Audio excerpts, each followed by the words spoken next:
Welcome learners. आज के इस वीडियो में हम कंपनी के टाइप्स को डिस्कस करेंगे on the basis of control. So let's start. अभी तक हमने on the basis of incorporation देखा कि 3 तरह की कंपनियां होती हैं, chartered company, statutory company and association not for profit company. Membership के आधार पे हमने देखा कि 2 तरह की कंपनियां होती हैं, पब्लिक एंड प्राइवेट।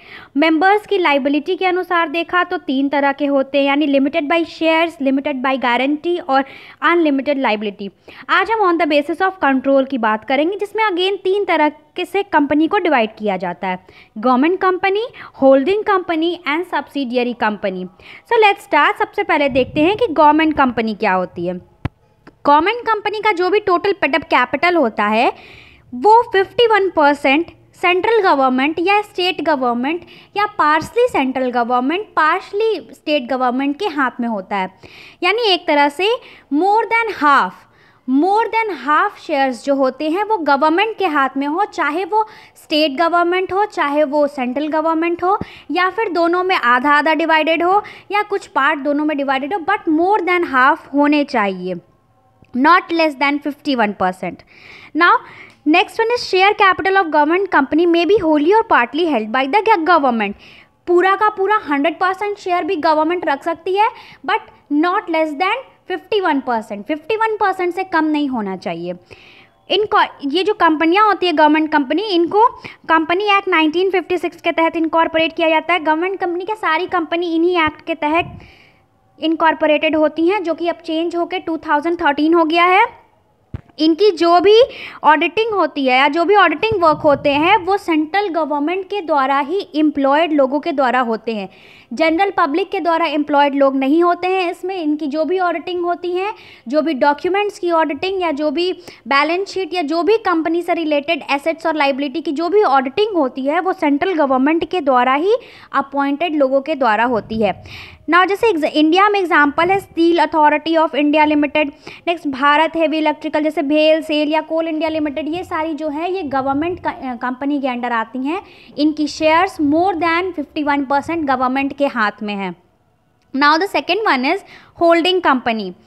एज पर company act 1956, holding company means any company directly or indirectly through the medium of another company either hold or more than half of equity share or control the composition of directors, board of directors of some other company। इसमें क्या होता है कि अगर कोई company किसी दूसरी company के मोर देन हाफ शेयर्स या फिर बोर्ड ऑफ डायरेक्टर को कंट्रोल करती है, यानी उस कंपनी के वर्किंग को और मैनेजमेंट को अगर कोई दूसरी कंपनी होल्ड कर रही हो या फिर वो उसका ध्यान रख रही हो, उस कंपनी के सारे डॉक्यूमेंट्स इस कंपनी के सामने ओपन हो, उसके बोर्ड ऑफ डायरेक्टर को ये मैनेज कर रही हो, या फिर उसके मोर देन हाफ शेयर्स दूसरी कंपनी के हाथ में हो, तो वो कंपनी होल्डिंग कंपनी कहलाती है। इनको पेरेंट कंपनी भी कहते हैं। जो कंपनी होल्ड कर रही हो, जो कंपनी होल्डेड है वो नहीं, जिसने होल्ड किया हो, जो मालिक बनी हो, जिसके पास शेयर्स हो किसी कंपनी के, वो कंपनी होल्डिंग कंपनी कहलाती है। एक एग्जाम्पल से समझते हैं। जैसे जॉनसन एंड जॉनसन एक होल्डिंग कंपनी है और इसकी जो सब्सिडियरी कंपनीज हैं वो है जैनसेन पैरामेस्यूटिकल या फिर डेप्यू सिंथेसिस, लाइफ स्कैन, इस तरह की न्यूट्रोजिना, इस तरह की जितनी भी कंपनी है वो जॉनसन एंड जॉनसन की सब्सिडियरी कंपनी है। ये होल्ड करती है जॉनसन एंड जॉनसन। इनके शेयर्स जो है वो जॉनसन एंड जॉनसन के पास है, मोर देन हाफ शेयर्स, या फिर इनके बोर्ड ऑफ डायरेक्टर के कंट्रोलिंग पावर जो है वो जॉनसन एंड जॉनसन के हाथ में है। तो इस तरह से जो जॉनसन एंड जॉनसन है वो होल्डिंग कंपनी है। और ये जो बाकी की कंपनियां हैं, ये जो होल्डिंग कंपनी जिनको ओन कर रही हैं, ये जो सारी कंपनी है ये सब्सिडियरी कंपनी कहलाती हैं। इनको डॉटर कंपनी भी कहा जाता है। जैसे होल्डिंग कंपनी पेरेंट कंपनी हो गई और सब्सिडियरी कंपनी डॉटर कंपनी हो गई। जैसे डिज्नी कंपनी जो है वो होल्डिंग है, उसकी सब्सिडियरी है Disney studio, Disney channel, Disney parks, Marvel, इस तरह की जितनी भी कंपनियां हैं ये डिज्नी की सब्सिडियरी है। होल्डिंग कंपनी डिज्नी है। जैसे टाटा लेवल की टाटा होल्डिंग कंपनी हो गई।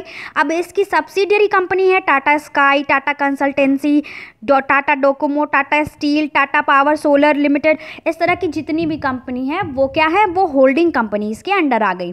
तो इस तरह से आज हमने गवर्नमेंट कंपनी, होल्डिंग कंपनी और स्टैट्यूटरी कंपनी के बारे में जाना। So this is all for today. If you like my video please like, share and subscribe to my channel. Thank you.